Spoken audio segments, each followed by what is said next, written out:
Hello दोस्तों, कैसे हैं आप सभी। आई होप आप सभी स्वस्थ होंगे, मस्त होंगे। तो दोस्तों, कार्य और समय से एक और महत्वपूर्ण प्रश्न के साथ उपस्थित हैं।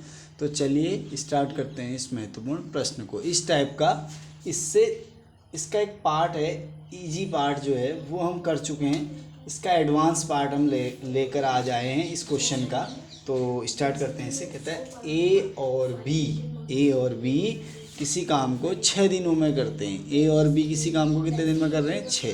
जबकि बी और सी उस कार्य को कर रहे हैं 12 दिनों में। ए और सी उस काम को कर रहे हैं 24 दिनों में। तीनों मिलकर उस कार्य को कितने दिनों में करेंगे? तो यहाँ पर जो है हमने इससे पहले जो क्वेश्चन किया था उसमें लिखा था ए किसी काम को 6 दिन में करता है, बी उस काम को 12 दिनों में और सी उसको 24 दिनों में। जबकि यहाँ पे ए और बी दो लोगों का काम दिया गया है। अब ध्यान से देखिए, ए बी, बी सी, सी ए सी, या फिर सी ए। यहाँ पे ए सी या सी ए। तो ए भी 2 बार है, सी भी 2 बार है और बी भी 2 बार है। तीनों को 2 बार यूज किया गया है।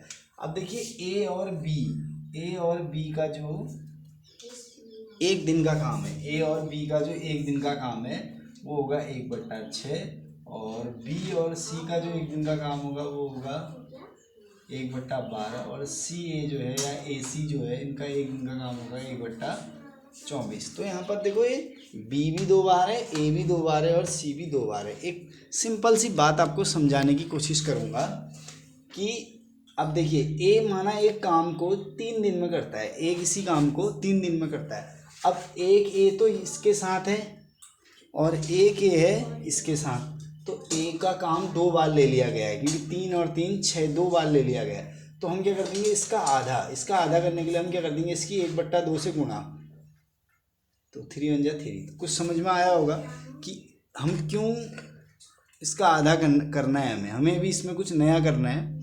तो देखिए, अब फिर एक एग्जांपल समझाते हैं आपको। माना बी किसी काम को कर रहा है 4 दिन में। तो इसमें बी और बी 2 बार है।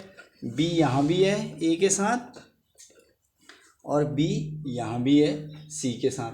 तो बी का भी काम 2 बार ऐड हुआ है। माना बी किसी काम को 4 दिन में करता है, तो बी का 2 बार काम दिया है, 8 दिन का काम दिया ना। अब हमें इसका आधा करना पड़ेगा। 2 4 जा 8। तो बी का जो काम है एक्चुअल में वो 4 दिन है ना, क्योंकि इसमें तो 8 दिन काउंट हो रहा है, क्योंकि बी को 2 बार लिया गया है। अब यहाँ पर देखिए हम क्या करेंगे, ए बी का एक दिन का काम, बी सी का एक दिन का काम और सी ए का एक दिन का काम दिया गया। तो याद रखिए, हमने पहले क्या करा था, ए का एक दिन का काम, बी का एक दिन का काम और सी का एक दिन का काम। आपको याद होगा पिछला क्वेश्चन। लेकिन यहाँ पर ए बी का काम है, बी सी का और सी ए का। अब हमको केवल इसको ए का, बी का, सी का बनाने के लिए हमें क्या करने का पड़ेगा, इन सबको 1/2 से मल्टीप्लाई करें। जो भी इनका सम आएगा उन सबको 1/2 से मल्टीप्लाई कर देंगे। तो देखिए, इनका एलसीएम आ जाएगा 24।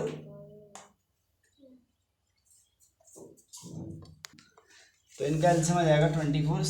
अब 1 × 6 की रियल में 24 आता है। 6 4 जा 24 प्लस 1 × 12 2 जा 24 प्लस 1 × 12 1 जा 24 1 जा 24। और यहाँ पे ब्रैकेट के बाहर हमारे बैठे हैं 1/2 4 2 और 1/24 1/2 4 5 6 और 1 7/24। तो अब देखिए, ये ब्रैकेट हो जाएगा गायब और यहाँ पर आ जाएगा मल्टीप्लाई। 7 1 जा 7 24 2 जा 48। अब हमने 1/2 से इसको क्यों मल्टीप्लाई करा, आपको ये बात मैं पहले ही यहाँ पर साइड में क्लियर करा चुका हूँ। तो देखिए अब क्या हो गया, वो कितने दिन में करेंगे, तीनों मिलकर उस कार्य को, तीनों का एक दिन का काम है 7/48। तीनों का एक दिन का काम ये है और तीनों मिलकर कुल कार्य को करेंगे 48/7 डे में, है ना। अब आंसर शीट में ये हमें मिक्स्ड फ्रैक्शन में भी दिया हो सकता है। तो इसको हम मिक्स्ड फ्रैक्शन में कैसे निकालते हैं, 7 7 जा 49 होता है, 7 6 जा 42, 6 बच जाएगा, 6 6 7। इतना डेज हो जाएगा, है ना। इतने दिनों में वो करेगा, 6 सही 6/7 दिनों में वो उस काम को करेगा। तीनों मिलकर उस कार्य को कितने दिनों में करेंगे, 6 सही 6/7 दिनों में करेंगे। आई होप आपको यह क्वेश्चन क्लियर हुआ होगा। चैनल से जुड़े रहने के लिए चैनल को सब्सक्राइब कीजिए। वीडियो को लाइक कीजिए और उन बच्चों के साथ अवश्य शेयर कीजिए जो कंपटीशन एग्ज़ाम की तैयारी कर रहे हैं। Thank you so much.